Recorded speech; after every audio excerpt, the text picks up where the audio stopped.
Corona संक्रमण और lockdown के दौरान सब्जियों और फूलों की मांग में बड़ी गिरावट आई।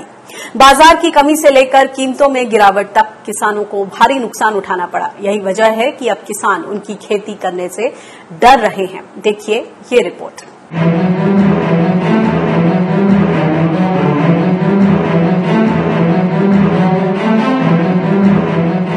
लॉकडाउन के दौरान ये तस्वीरें आम रहीं।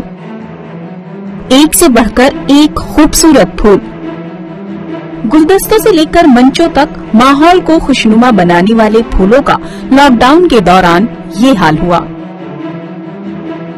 धार्मिक स्थलों से लेकर शादी समारोह की खूबसूरती में चार चांद लगाने वाले फूलों की मांग न होने की वजह से किसानों को इन्हें खेतों में ही नष्ट करना पड़ा।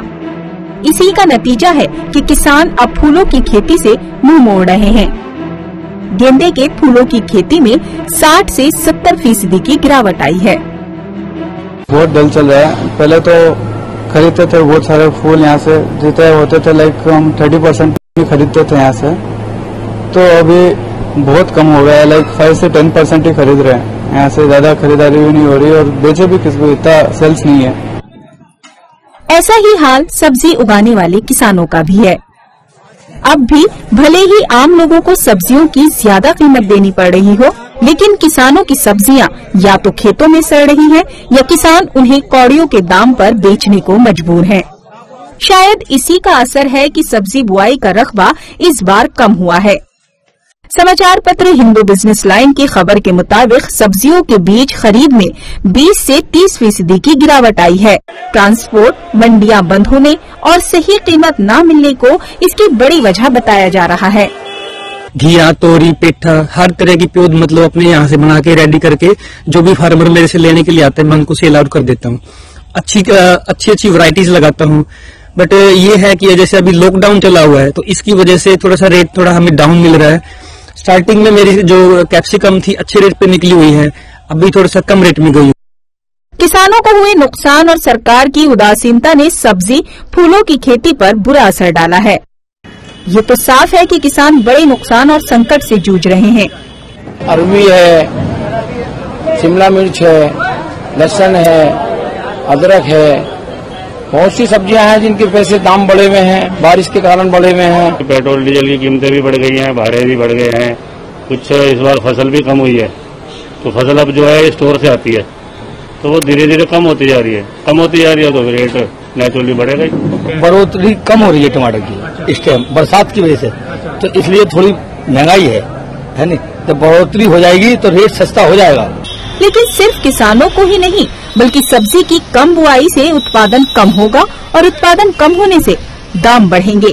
यानी खेती किसानी से जुड़ा संकट आने वाले समय में आम लोगों की जेब पर भी असर डालेगा। Bureau report, Swaraj express. और इस खबर पर और ज्यादा बातचीत करने के लिए समझते हैं कि जो फूलों का धंधा है उसको लेकर जो उसके किसान हैं उनके लिए आगे की क्या रहा है, क्या है भविष्य।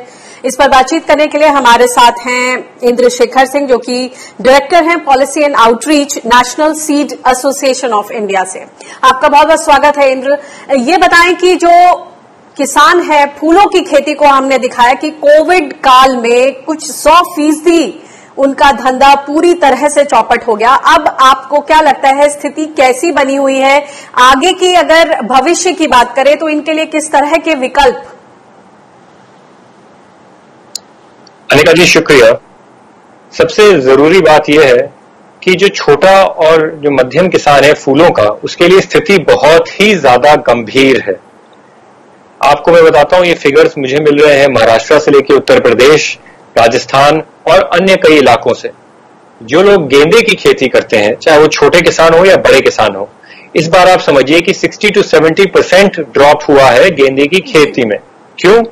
क्योंकि जो टबैको इंडस्ट्री है, जहां पे गेंदे के फूल की बड़ी मांग होती है और साथ ही साथ मंदिरों, मस्जिदों और बाकी जगह शादियों में जहां ये फूल इस्तेमाल होते हैं, वहां हर कहीं ये डिमांड बिल्कुल ही ज्यादा खत्म हो चुकी है जी। तो जो ये किसान है इस समय बहुत ज्यादा डरे हुए हैं। किसान सोच रहे हैं कि हम अपने फूल कहां भेजेंगे, न उन्हें खा सकते हैं, न उन्हें आसपास किसी मंडी में बेच सकते हैं। तो क्या होगा उनके भविष्य का, इस समय वो लोग बहुत ही ज्यादा डरे हुए हैं, आप ये समझिए। अगर हम कुछ और फूलों की बात करें जी, तो हो गया जी, रोज हो गया या गुलाब जिसे कहते हैं, इसकी डिमांड फिर भी थोड़ी है, क्योंकि जो परफ्यूमरी इंडस्ट्री है उनमें ये डिमांड अभी भी स्टेबल है। वो लोग इसको स्टोर कर सकते हैं। जो आसपास के इलाके हैं, जैसे कन्नौज के आसपास के जो फूल उगाने वाले इलाके हैं, वहां पे अभी भी लोगों के आपसी कुछ सालों का, जिसके कारण वो लोग कुछ बचे हुए हैं। लेकिन जो बाकी फूलों का किसान है उसने बहुत मार खाई है, और उसने मार खाने के बाद वो सीरियल्स की तरफ गया है, वो मेज की तरफ गया है। ना वो सब्जी उगा सकता था, इसके बाद ना वो धान ही उगा सकता था। वो गया है, मेरे हिसाब से वो गया है या तो दलहन की ओर, तिलहन की ओर, या फिर भुट्टे की ओर। ये कुछ जो है किसानों ने पाए हैं। मेरे हिसाब से जो छोटे और मध्यम किसान है, और स्पेशली जो छोटे किसान थे जो खेती कर रहे थे, उनकी कमर तो कोविड।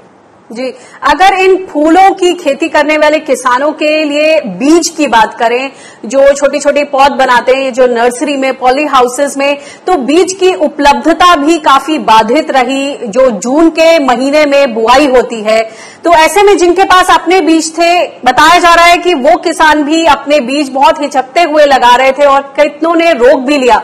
तो क्या उम्मीद की जाए कि आने वाला जो त्योहार का सीजन अक्टूबर में, जैसे दीपावली आती है, या तो जो फूलों की रौनक है वो कुछ कम दिखेगी बाजार में? अनिका जी, देखिए, रौनक तो वैसे ही कम दिखेगी। फूल तो उसमें बस उसका एक छोटा पार्ट है। आपने बिल्कुल सही मुद्दा उठाया कि किसानों के पास बीज ही नहीं पहुंच पा रहा है। अब हमारी जो खुद की स्टडीज है और हमारी ग्राउंड रिपोर्ट्स जो मिल रही है हमको, कि महाराष्ट्र में मेरी कई सीड कंपनी से बात हुई, वो कह रहे हैं कि डोमेस्टिक मार्केट में उनका बीज बिका ही नहीं है। मतलब जो मेन टाइम होता है आपके सोइंग का, गेंदे की फूल का, उसमें गेंदा की सोइंग ही नहीं हुई है। और किसी तरह से वो लेट में कंपनियों ने जाके किसानों के जाके हाथ पैर पकड़े, बोले कि आप हमारे साथ अभी कॉन्ट्रैक्ट कर लीजिए, आप गेंदा उगाइए। तो आप देखेंगे कि त्योहारों के जो इतने भी त्योहार आएंगे उसमें मुझे लगता है फूलों की रौनक कम होगी, क्योंकि देखिए किसान डर रहा है। जब वो अपनी सब्जी तक नहीं बेच पा रहा है, मंडी तक पहुंचा पा रहा है, तो फूल तो और ज्यादा डेलिकेट और सेंसिटिव है। आपने पॉली हाउसेस की बात की, आप जानती हैं कि फूलों का दाम 5 रुपए से लेकर 500 रुपए तक भी जाता है। कुछ ऐसे फूल भी हैं जो 500 रुपए या एक फूल बिकता है। तो ये सारे लोग जो है, और ये सारे बहुत टाइम सेंसिटिव होते हैं, स्टोरेज वाले सप्लाई चेन पे डिपेंडेंट होते हैं। कोविड ने सारा का सारा सप्लाई चेन डिस्टर्ब कर चुका है। तो बड़ी समस्या उन लोगों को भी है, कैसे फिर से इन्वेस्ट करें। फोकस से आप देखिए तो काफी सारे, एक तरह से ये नकदी फसल मानी जाती है, इसमें बहुत अच्छा पैसा कमा रहे थे। अगर 2017 की बात करें तो गेंदे का फूल जो है 100 रुपए प्रति किलो से ऊपर ही उसका भाव बना रहा। तो जाहिर सी बात है कि कितने ही किसान इसकी तरफ गए।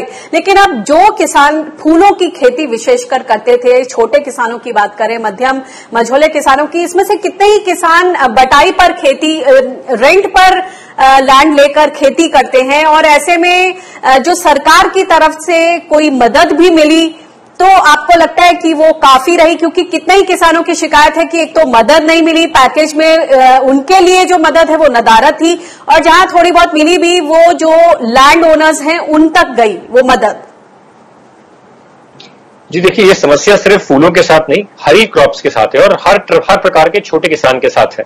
और जो टेनेंट फार्मर की आपने बात की, जो बटाई पे काम करते हैं, आधिया पे काम करते हैं, देखिए उनके लिए जो समस्या है वो और भी ज्यादा बड़ी है। मैंने कई लेख भी लिखे हैं जिनमें मैंने साफ साफ तरह से ये दर्शाया है कि सरकार की जितनी भी नीतियां हैं, ये गांव समाज के अंदर एक पर्टिकुलर जो एक समाज है या एक तबका है किसानों का, उनके लिए अच्छी है, लेकिन जो उनके नीचे के तबके हैं उनको कभी कभी ये बेनिफिट्स या जो भी सरकार स्कीम दे रही है, जो भी रिलीफ देना चाहती है, वो कभी मिल ही नहीं पाएंगे। क्यों? क्योंकि वो बैंकिंग सेक्टर से कनेक्टेड नहीं है, क्योंकि उनके पास इतनी समझ नहीं है, या उतने वो पढ़े लिखे नहीं है कि वो बैंक जा सकें या सरकारी स्कीमों को समझ सकें। तो आप देखेंगे भारत में परिस्थितियां और गंभीर होंगी।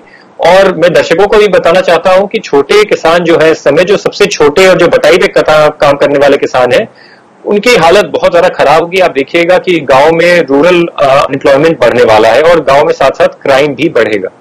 ये एक सबसे पहला इंडिकेटर है या पहला संकेत है कि क्राइम, आप देखिए इस समय गांव में कितना ज्यादा बढ़ चुका है।